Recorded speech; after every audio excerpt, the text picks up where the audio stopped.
offset from behind sign. So a warm welcome for Darcy, please. Thank you. Good seeing everyone. So I've been an angel now for almost 4 years, and it's very interesting to see how much the group has grown. It's exciting. I wish I could be a little more active than I am, but work life is what it is. Yeah. So currently I'm Director of Capital Markets at Greybrook Realty Partners. At Greybrook, we're effectively large-scale joint venture partners with some of your best-in-class developers. So we allow individual investors to effectively invest in and alongside some of the larger scale development in the GTA, Greater Golden Horseshoe, and core Toronto. But I brought one of our co-CEOs here. I was supposed to pop out from the, here I am. To give an overview on the realty side, but I thought it would be a good way to start to talk about, from top down, Greybrook and its origins. So Greybrook was actually started by a guy named Elias Van Bacchus. Elias was the CEO and founder of TLC Vision. So TLC was one of the original LASIK eye care providers. He grew to about 300 clinics across North America, took it public, and did quite well. And so once he stepped away from TLC, he basically created Greybrook as his investment company or sort of holding company and started making investments. So if you came to our website, so we have Greybrook Health and Greybrook Realty. So on the healthcare side, we have a few sort of going concerns. And Elias and the founding team from TLC is back at it again, building a clinic-based business called Greybrook TMS, which is a clinic based on a device proven to treat depression, covered by 100% of insurers in the US. We currently have 38 clinics. And so the same founding team at TLC is back at it, rolling out this clinic-based model for TMS. And then through Greybrook, so this is back early 2000s, Elias also started investing as a passive investor in large-scale real estate development that, historically has really only been accessible to high net worth or ultra high net worth investors to invest alongside these sort of big-scale, large-scale developers. So Elias didn't really even know what he was investing in, did really well, was very passive. In a couple of investments, he 2.5, 3, 4x his capital. And he said, well, that was interesting. And so we basically assumed that business, put it under the Greybrook umbrella, and that became Greybrook Realty Partners. So that's the early 2000s. Fast forward to today, we have about 60 employees on the real estate side. We have about 15 active development partners that sort of spread the likes of Tribute Communities, who've done 35,000 detached homes in Ontario, Fieldgate, Sobara, Citizen, Fernbrook, Empire, and a lot of the other sort of big name developers you may or may not have heard about. But anyway, it's really an incredible way to invest in an asset class, that being real estate development, that has really not been accessible to individual investors historically. So we feel great about sort of what we created and what we're doing. And I think I tell that story just to show that we still have sort of some entrepreneurial flair and grit. So we are happy to sponsor York Angels and support entrepreneurs and growing businesses as they fulfill their dreams, hopefully, in what they're doing. So with that, I'll hand it over to Sasha. Sasha will talk a little bit more about our background, the markets we invest in, our track record, and where we see opportunity going forward. So, Sasha, to you.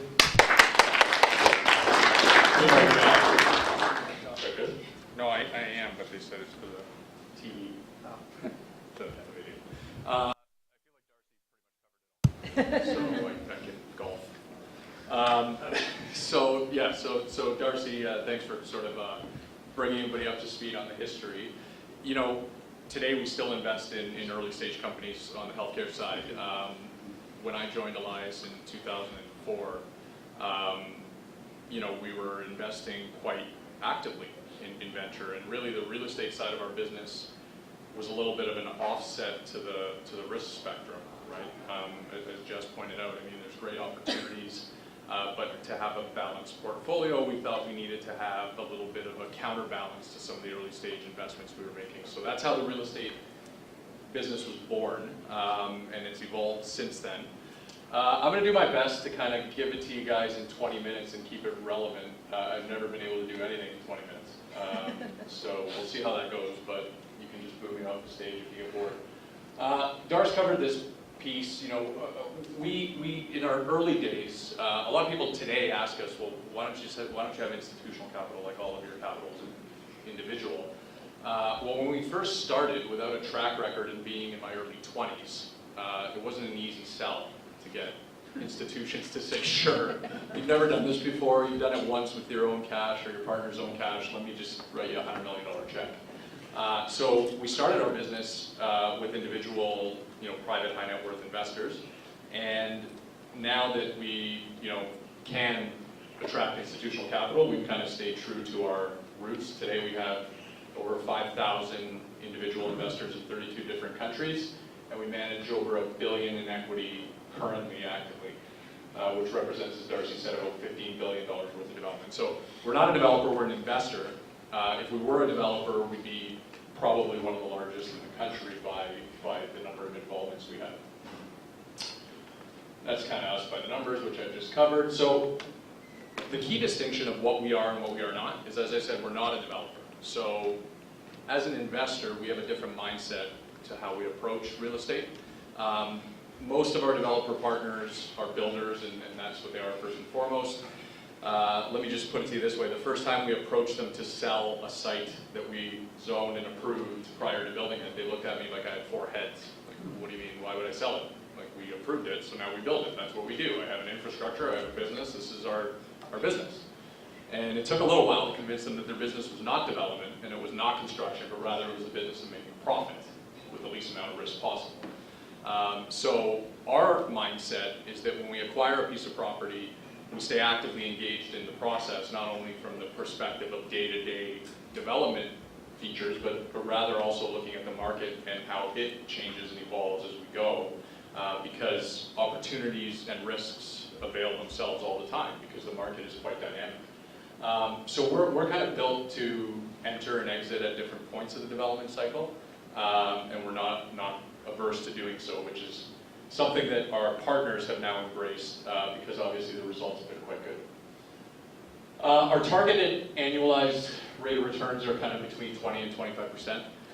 What we say is we try to double money every 4 to 5 years, just in simple terms.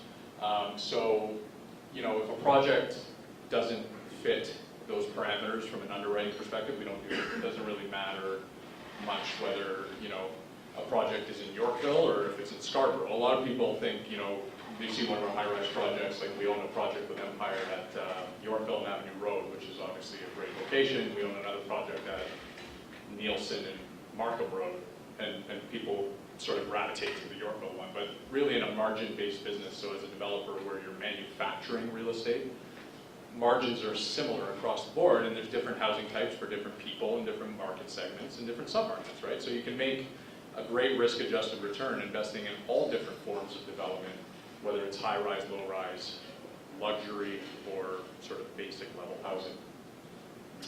The last point, pretty proud of that. We've never lost $1 of capital in our history. A lot of people would say that markets have been good, but if anybody in this room knows development or developers, you've probably also seen them lose money.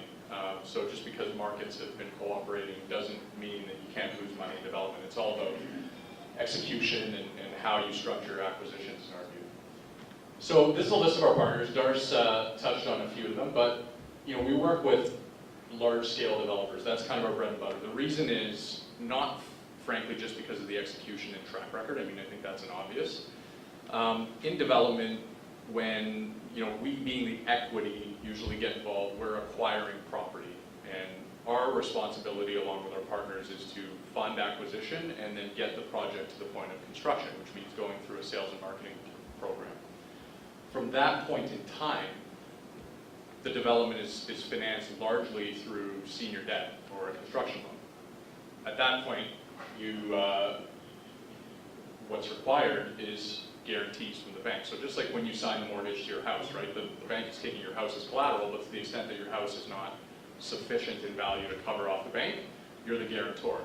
So in these large-scale developments where the bank is lending hundreds of millions of dollars to developers, they have to be able to have the capacity in their balance sheet to be able to provide these guarantees. So that's why in our model, our side, our capital and our investor capital is not subject to those requirements. So we don't put up guarantees and there's no capital calls on our money. That's great for us, but that also means that your partner has to have the financial wherewithal to be able to deliver on those or you're going to be stuck. So that's why we work with the biggest and best. Also, of course, the execution track record. This is kind of our return profile. Obviously, it's been quite good. Yes, the returns are good. I always focus on the downside protection. I was speaking to a gentleman earlier who kind of asked what the risk is. There's a lot of risk in a lot of different things. Like, to sit here and say that there's no risk in real estate development or buying land simply wouldn't be accurate. It's just a question of how you manage the risks. And our philosophy is that, when we buy land that's entitled, meaning we're not trying to go through a process where we're taking something like a farm and turning it from agricultural to residential or from commercial to residential. We're buying things that have already been designated in the official plan for residential use. So we're not taking that entitlement risk. And our philosophy is that if we buy a piece of property that's already entitled and we acquire it at a good price and we don't apply a lot of leverage, if any, then we put ourselves in a position where you're built to wait, right? Because in real estate, one of the things that can hurt you the most is being over-leveraged and being forced to sell in certain scenarios. If you can afford to hold on to your land, you're bearing risk. Usually it's time and illiquidity, but in most cases that's better than an impairment of your capital. So notwithstanding the fact that the returns have been good, we really think that on a risk-adjusted basis, if we were to sort of run a formula of the return profile against risk, it would be even better.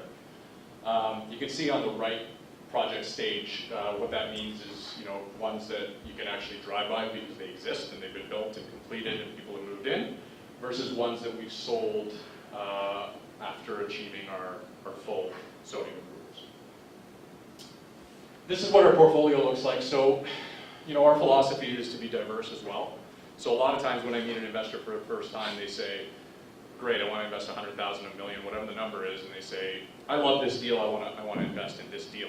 And what I try to have them understand is that you should think about this type of investment as a strategy overall for your portfolio. And you should think about spreading out whatever capital you're allocating to a number of different projects, because you can achieve a level of portfolio diversification across timeline, across developer partner, across sub-market and housing type. And a lot of people think that you can't achieve geographic diversification if you're in one area like the GTA or the Greater Golden Horseshoe. I contend that there's certain systemic factors, of course, that you can't structure out simply, but sub-market-wise, the factors that would drive a luxury condominium in Yorkville, for example, versus a development in Oshawa that's a entry-level low-rise development are completely different, right? An interest rate increase will likely affect the Oshawa project more so than it will affect the buyer in Yorkville, who's usually not leveraged when they're buying something that's $5 to $10 million compared to somebody that's a first-time home buyer at $500,000. So we try to achieve sort of diversification. Darcy talked about the fact that we're in Toronto, and there's a specific reason which we'll talk about in a little more depth. We're also in South Florida, so Miami and Fort Lauderdale primarily. So whenever I talk about this, I say Florida, and then I catch myself saying Florida, and then I get really specific because we don't have a lot of interest in anything other than the southern tip of the state for a number of different reasons. So our investment thesis, and we'll expand on it as it relates to the context of Toronto, but our investment thesis is pretty simple. It revolves around land scarcity. So a lot of times people look at the demand side of the market and they look at immigration trends, they look at population growth, they look at job diversification across sectors, and they say, wow, there's a strong market, so there should be stable housing and stable price growth. What really sort of drives outsized growth and therefore the opportunity to make good IRRs is the supply side and the constraints that exist on the supply side. So I always point to Atlanta versus Toronto, and I pick on Atlanta, but a city like Atlanta that has 6.5 million people in its greater metro area, Toronto has 6.5 million people in its greater metro area. If you went on MLS and tried to find, you know, a 5,000 square foot house in Atlanta, it'd probably be $1.5 million or $2 million. That same house in Toronto is probably like 8, right? So there's a big difference, and the difference can be exclusively, it is basically exclusively as a result of the land scarcity that exists in the greater Toronto area. So that's kind of what we focus on. So I don't think I have to spend a ton of time explaining why Toronto is a great place to live and why sort of Canada at a macro level is now more than ever a place that people around the world want to come to. Our federal government has a very favorable view towards immigration, as they should. We have a country that has 33 million people relative to, let's say, the US that has 10 times the population. So a lot of our future growth and GDP growth and prosperity is going to come from new people coming to Canada and a better utilization of our land mass. So for a lot of reasons, political, banking, social, and otherwise, Canada is one of the top places for people from around the world to come and live. Toronto, by virtue of the fact that we're the largest city, the economic hub, the most diversified employment base, gets about 50% of the immigration that comes into the country. So we're obviously gaining a disproportional amount of the immigration, and that's kind of what's driving the demand side. So there's a ton of factors that are bringing people here and creating a physical demand for residential dwellings, whether they're condos or homes or whatever the case is. And you can see that in the entire world, there's only 2 cities that have more foreign-born people than Toronto. So almost half the population that currently lives in the Greater Toronto area was not born in Canada.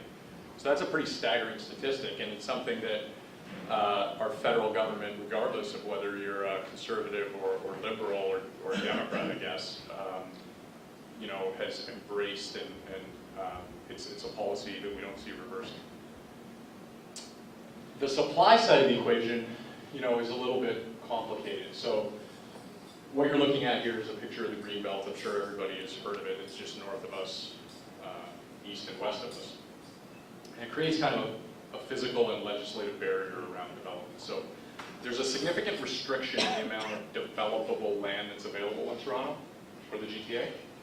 So you see everything that's green or now blue is not developable, or white for that matter. It's only I think that's pink, but the only developable area is the little landmass kind of around the GTA. So everything to the north, east, and west is really restricted, and obviously we have a physical restriction in the lake to our south. So obviously that, as more and more people come into the GTA and prices continue to increase in the core, and it pushes people out, as transportation infrastructure increases or changes and improves, people find it more accessible to get in the city, so they're willing to live in Durham region and in other parts of you know, the northeast and west of the city. And that's kind of what's driving the restriction. But the one thing that I always want to point out is that the Greenbelt and land use policy, which is what everybody focuses on every time you hear a newspaper article or you hear politicians speak, they talk about land use policy and this sort of Greenbelt and whether it is or isn't appropriate. I would say that today that's like 30% of the reason that prices are increasing at the rate that they're increasing. I would say that the remaining 70% is something people don't focus a lot on, which is the actual development process and how costly, timely, and difficult and frustrating it can be at times. You know, I'll draw an example literally that just today we found out we were trying to acquire a property in Shelburne. We already own a property in Shelburne that's residentially designated with Fieldgate. But we were trying to acquire another one with Tribute that's a park, and the city it's city land, so the city and council is selling us the property, and we had agreed on a price and everything was great, and then when they announced the sale, like 150 people showed up and didn't like the fact that one of their parks was being turned into a housing development. And then council had a meeting and had a community town hall meeting, and they tried to explain to people that, well, we have a tremendous surplus of parkland in Shelburne. As it relates to employment lands or the industrial space that we have, we don't have enough of that type of job creation to warrant the amount of land that we have that's zoned industrially. So we're way better off, because we have a shortage in housing supply, to turn this into a housing development But you know, the vast majority of people just didn't care because I grew up in that park, or my kids play in that park, or you know, I have a barbecue in that park every Saturday.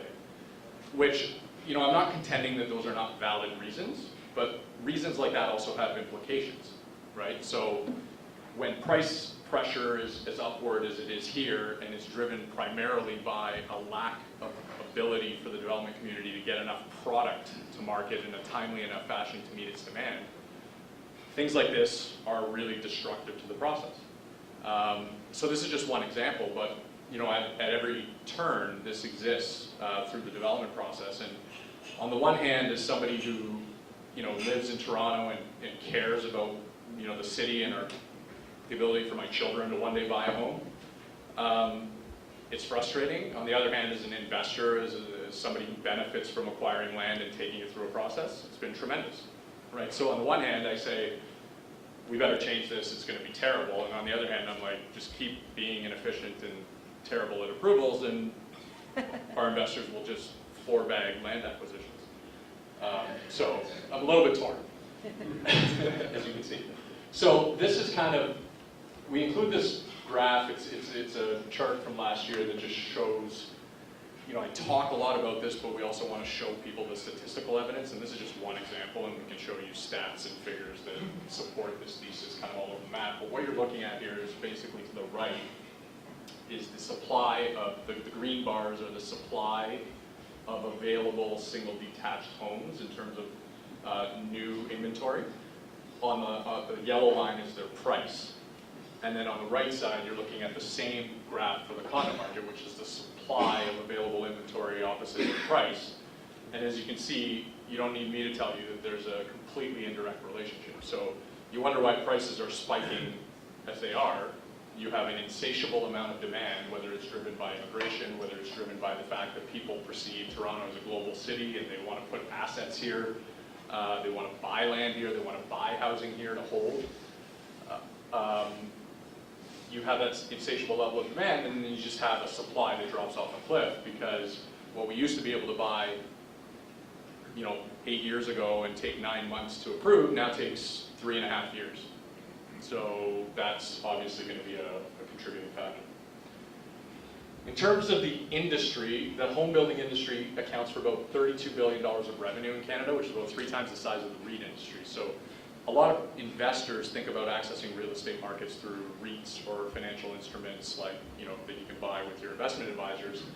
You know, it's a fraction of the size of the market that home building is, and you know, frankly, this is a way to kind of tap into that growth potential.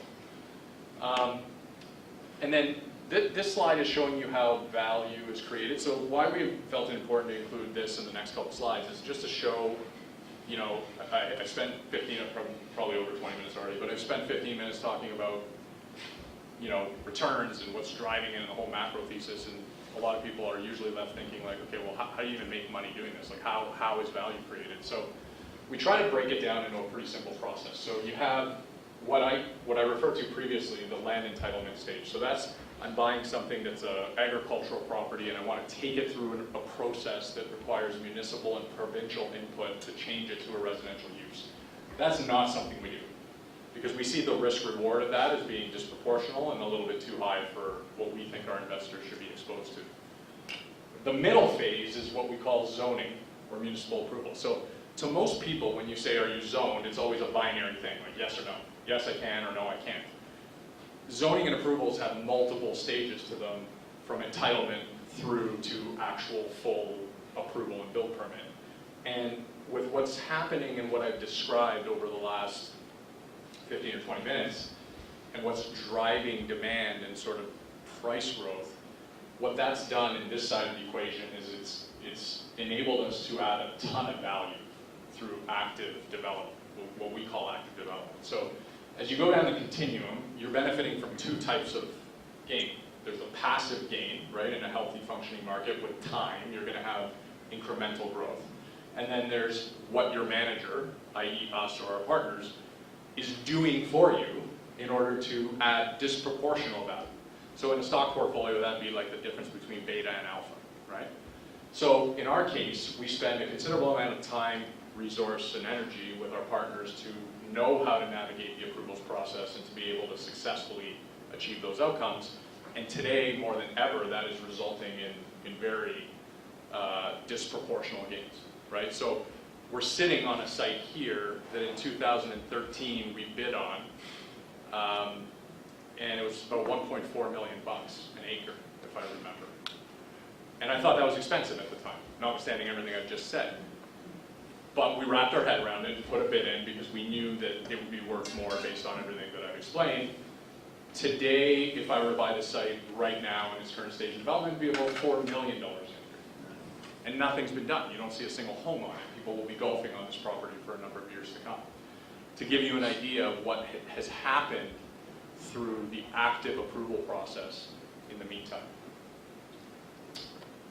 So what that means is when you buy property, so why we get involved at the development at the stage we do, which is the very, genesis, the acquisition stage, is because we want to capture that development. So what that means is you can buy a development, or we can capitalize development on an approved site, for example. In those cases, you're going to have a much more compressed margin because you're not capturing that land development piece. You're relying almost exclusively on the construction margin, the difference between what I've sold it to you for and what it cost me to build it. So in cases like that, yes, the project timelines are shorter, but you can also see that the margin compression is significant, and the amount of your total cost that's attributable to land is much more significant. Whereas on the other hand, when you get involved earlier on in a development and get to capture that development margin through active appreciation, you're at a difference of 8% of total cost allocated toward land versus 40% of your total cost allocated to land. All that falls to your margin. So there's a lot more buffer in these longer term projects, and there's also a lot more ability to withstand market volatility, because whether you're equity markets, whether you're housing markets, over the long term, you see an upward trend. What you can't predict at times is the interim volatility. So the longer time frame you give yourself in real estate development, the better your ability to withstand volatility, and the better your margin and less compressed they are, that gives you the ability to create a better return. I'm going to skip that. And yeah, I guess I could go back if I have 2 minutes. But what this is it looks like a whole ton of crap. And I made Darcy put it in. He's like, yeah, I don't want to put this in. But I made him put it in because when banks lend, the interest rate that they attach to their lending is a reflection of the risk that they perceive in the loan, right? So when buying a company and I'm doing a leveraged buyout, if you look at the cost of capital, which means the cost of their senior debt, the price of their senior debt, it's being priced at about 250 basis points above the prime rate. Right? So the bank is perceiving that amount of risk, and that's what they need in their return to be able to justify the loan. If you look at a typical construction loan, it's priced between 100 and 150 basis points above prime, which shows you that the banks perceive these as much lower risk loans. So why this is such a good thing for equity, us and our investors, is because if you look at the leverage characteristics of your investment, you're getting extremely favorable cost of capital in development relative to private equity and other asset classes. So in plain English, what that means is that your equity is working for you in a much better fashion, and you have a lot better capitalization of your project. And then the best part about all this is that when I buy a company, I'm KKR, I'm buying a company, I am getting that loan on day one to buy the business as a leveraged buyout. In my case here, or in our case in development, you're not even accessing debt until you're zoned, sold, have construction permits, and ready to put a shovel in the ground. So at that point in time, you've cleared market risk, you've cleared approvals risk, you've cleared all of the risks associated, but for execution risk. And frankly, everybody thinks when they see a condo that's late, or when they see a housing development that's late, they say, oh, well, it's construction. Construction's always late. Construction is never late. Like literally ever. Right? It's always the fact that there's lags in the rest of the process, either achieving your pre-sale threshold or pulling a construction permit or the municipal approvals or whatever the case is. That is where the vast majority of delays happen, not in construction. Now to the consumer, they don't get to see behind the curtain, so to them, it's like, well, I bought it today, and they said 3 years, and it's been 5. So, you know, they're halfway built. These guys are slow builders. Never the case. So by the time you have actually even take $1 of debt, you've traversed most of the risk in the equation, and you're left with execution risk, which then your mitigating factor is, who are you working with? 2 guys in a shovel or Fieldgate? It's been around for 35 years and has, you know, X billion dollars worth of development under development. And that's my best at simplifying a complicated looking chart. That's it. I'm done. Hopefully,